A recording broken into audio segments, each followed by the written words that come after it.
here. Now, I'm not saying every game ever based on a movie has been bad, but aside from the obvious and notable exceptions, most of them have. And unfortunately, that ratio has been rapidly tilting in a less than favorable direction since the days of GoldenEye. These days, movie games are roughly 95% god-awful, and the rate is accelerating. But if you're a fan of Captain America, who for some reason is optimistic about the video game adaptation of his new film, well, I've got some good news and some bad news. The good news is, this game isn't god-awful. The bad news is, it isn't good either. This is Captain America Super Soldier for the Nintendo Wii. And I think super is probably overstating things a bit.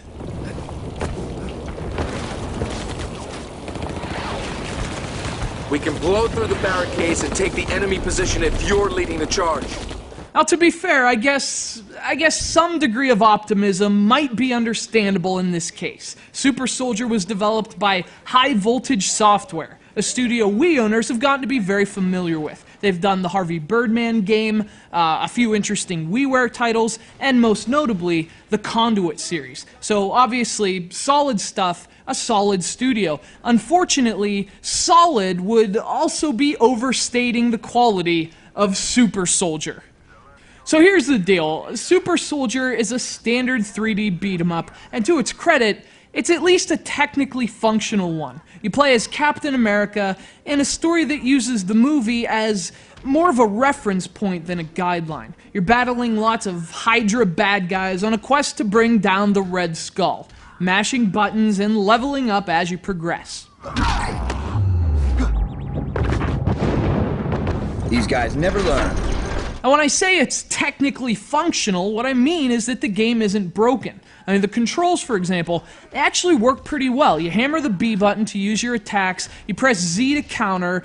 It's exceptionally standard stuff, but it does work. And the best part is, there's no waggle. In fact, the Wii Remote is actually utilized very well in this game. It utilizes the controller's pointer in much the same way the Mario Galaxy games do, affording Captain America the ability to throw his shield with pixel-perfect precision.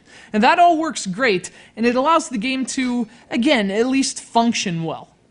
But the biggest problem with Super Soldier is a problem that's common among movie games. Speaking of the Galaxy-like pointer implementation, this game doesn't have a single freaking idea of its own. Instead, it just lifts stuff from other games. So, for example, you're brawling and you're collecting orbs, just like God of War. You're leveling up with limited options, and there's your obligatory, thinly realized nod to every other game that tries to pretend that its upgrades matter.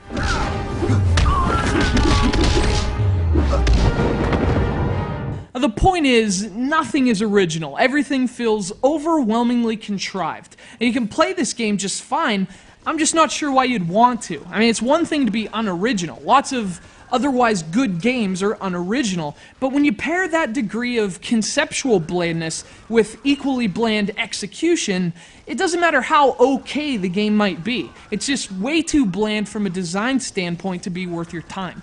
I mean, you're literally forgetting about this game as you're playing it. It makes that little of an impact on the player.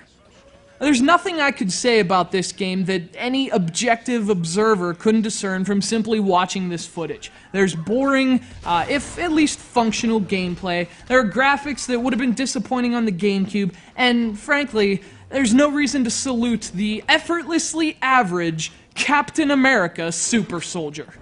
Look at you, Guardian, coming like your country.